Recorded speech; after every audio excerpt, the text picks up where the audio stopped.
En cuestión de segundos vemos aparecer el mercado central de Zaragoza y todo su entorno lleno de vida. Así visto parece sencillo, pero construir esta animación 3D con todo detalle no es un trabajo fácil. Un proyecto así implica cerca de 2 meses a pleno rendimiento, eso nos cuentan.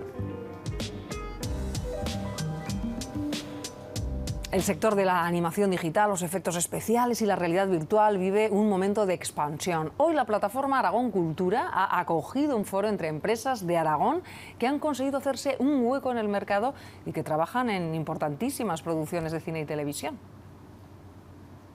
Desde la destrucción de una ciudad a la erupción de un volcán, un viaje al espacio o la creación de la tormenta perfecta.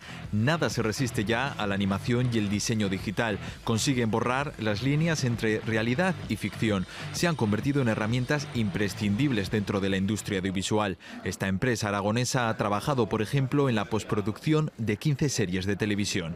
Hasta hace unos años interveníamos prácticamente solamente en las escenas principales que definían pues, los escenarios grandes, y ahora estamos empezando a participar en un montón de espacios pequeños de la serie o hasta de maquillaje digital.